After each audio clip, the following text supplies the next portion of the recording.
All right, obviously a little bit of a unique preparation as far as, I was watching I walked down the hallway, gave out some staff notes right at the end of the Bills game yesterday, and I'm watching Monday Night Football, but in my staff notes I'm talking about how this is Thursday morning, right, tomorrow morning. So it's just a little bit different preparation, fortunately for us.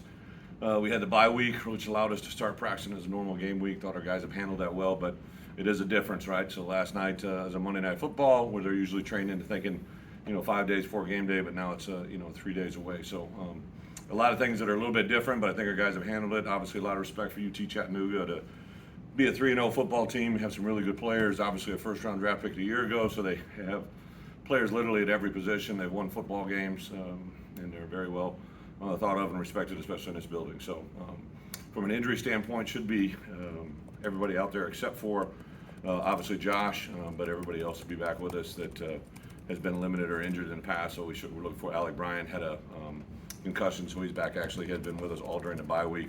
No issues there. I'm trying to think if there's anybody else, but those guys are back and should be good to go. With that, open up for questions.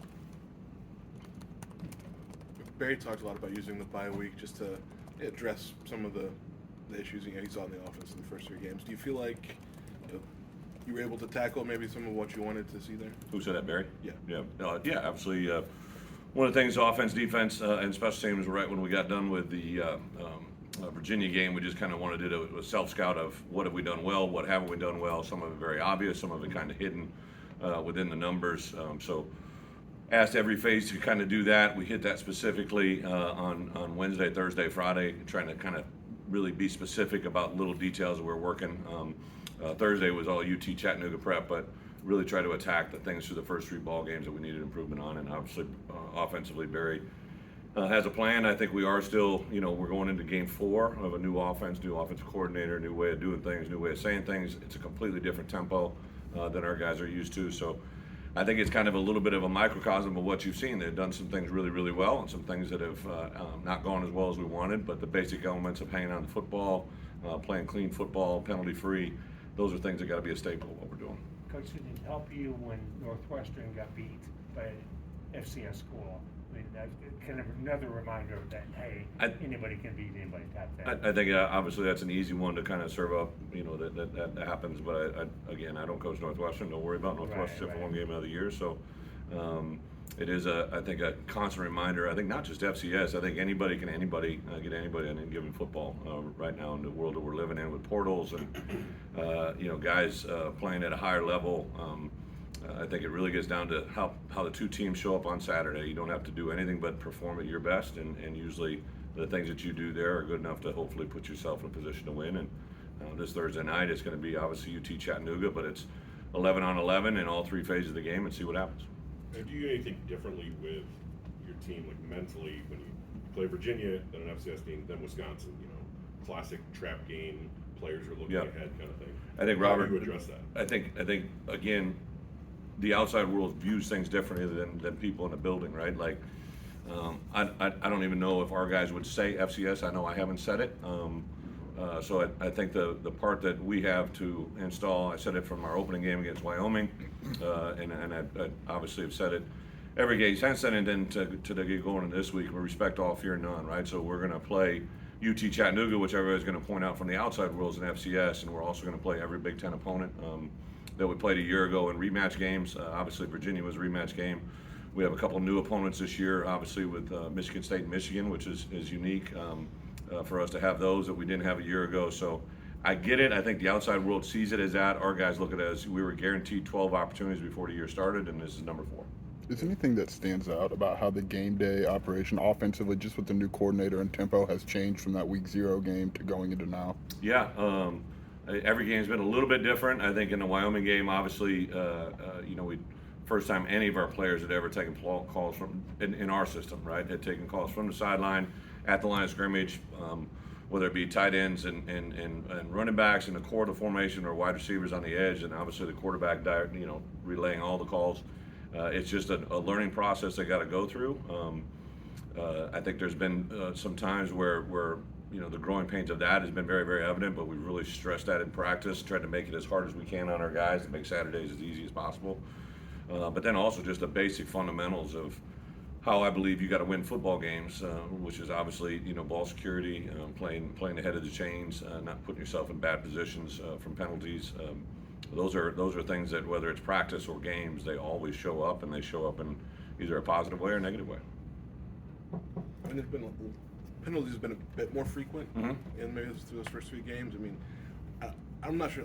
How do you address that? Because I mean, sometimes they just pop up. I mean, I'm not sure if you can. They are, but they don't. So we've had a number of penalties. That, in my opinion, I always say this: you have pre-snap and post-snap penalties, which have to be eliminated. Right? To me, those are controlled by us. Right? So if you have a pre-snap penalty, that's usually because you've done something before the snap that caused the official to, hey, you've tried to create an advantage, whether it's, a simple thing as too many men on the field, false start, procedural error, alignment error, and then you have post-snap penalties, which are controllable, right? So, players that react to an offensive or defensive play that, we've had a couple different examples of both an offensive player and a defensive player reacting to something, whether they were the first guy or the second guy, it really doesn't matter. It's the fact that we were called for, right? And that's post-snap penalties. So, to me, those are very controllable, right? We have to, no matter what's being said, if we do well statistically in the country in pre-snap and post-snap penalties, we're going to put ourselves in a position to win a lot of games. Now,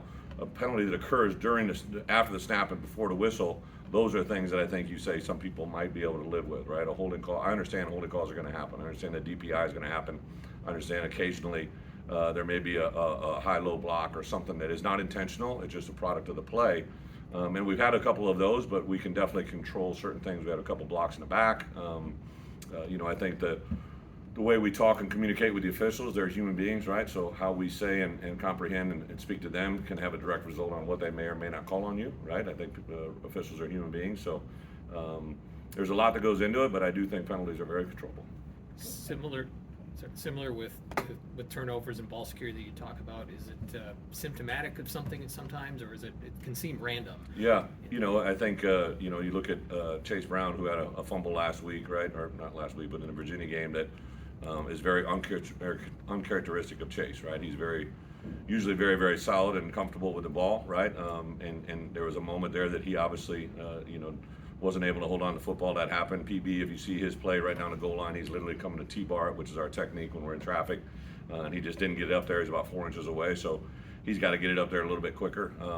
There's a variety of different things that have popped up that I would say this, right? I mean, we're a 2-1 football team. I'd much rather be 3-0, but we're trying to go 1-0 this week. And the things that we've learned, fortunately, we've been able to overcome those things, right? And it's much better to coach those moments out of winning moments than losing moments. Confidence-wise, have you seen any growth this year so far that you expect to see or hope to see in terms of just the way the guys look in practices on the field and all that stuff? So say confidence. Confidence-wise. Yeah.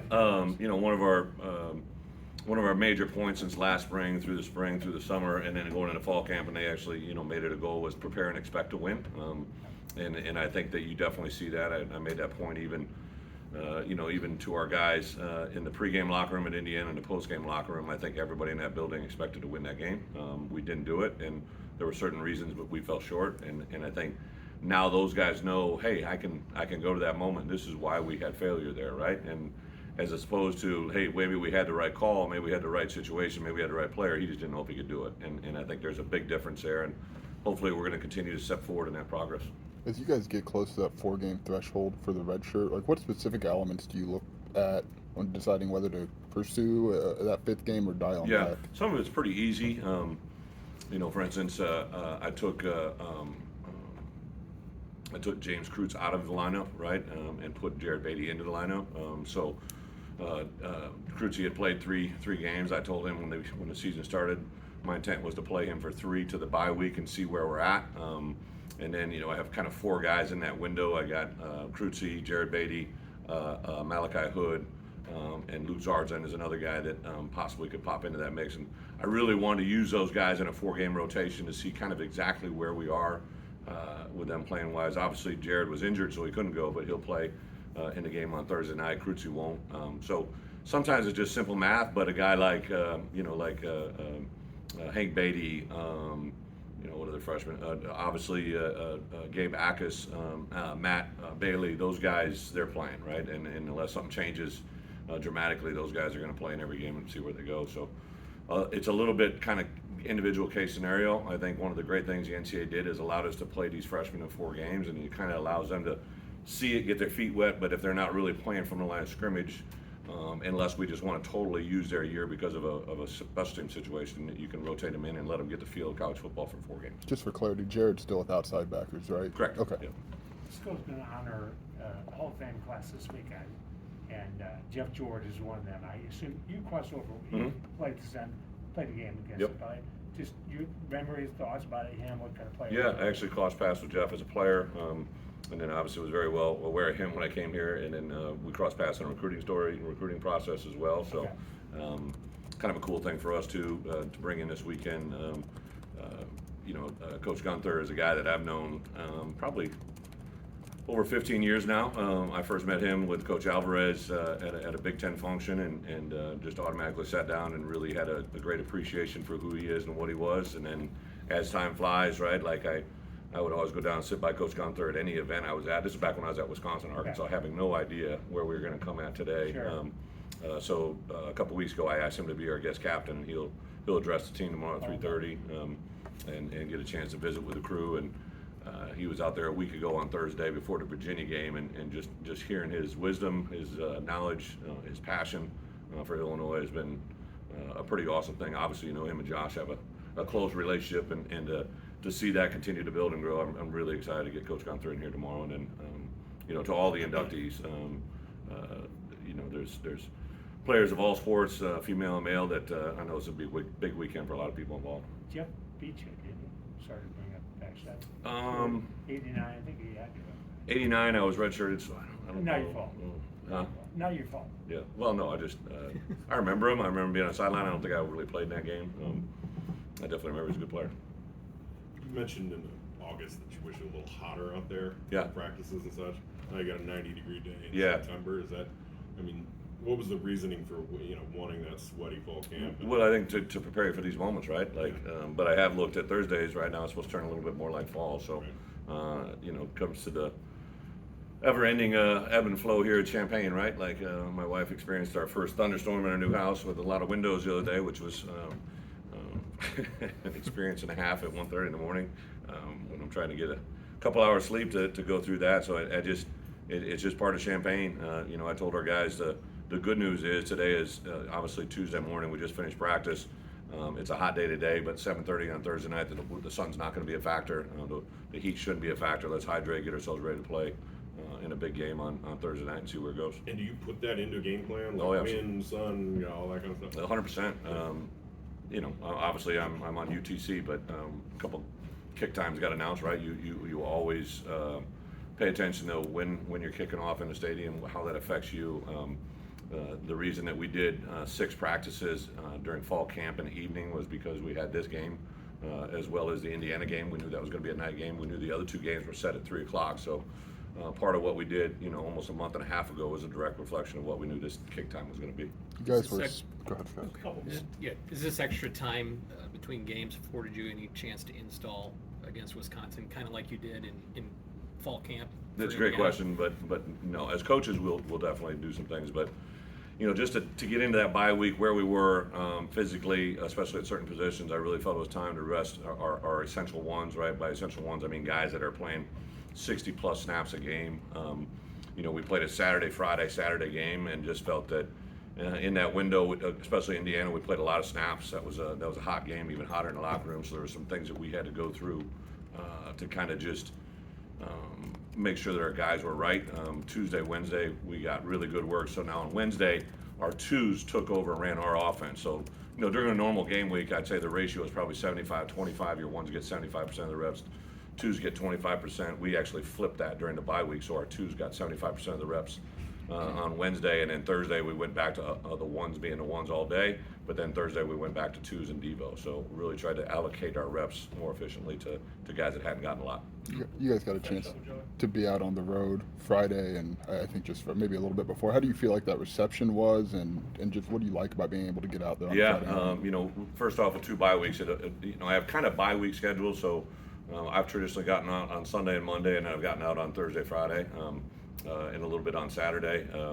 So that allows, you have 42 evaluation days, so we use 21 of those days each one. But for us, this year, the championship games are in Champaign. So for me, I'm actually holding back a few days so that when championship games come here Thanksgiving week, I'm going to be able to go out there and shake hands with the high school coaches of the guys that are in Memorial. So I always thought that was something I loved doing when I was at my other stop that played championship games in our home stadium. So there's a little bit different factors for this year, but currently we've used 21 evaluation days, so I've got 21 left. I'd like to say back, so 19 days going into that bye week too. Right now we're not going out on Friday or Saturday because I really want to concentrate on having a great game on Thursday and then having our turnaround preparation time. Wisconsin plays at 7, late game on Saturday night, so it allows us to have 2 more days before that next opponent.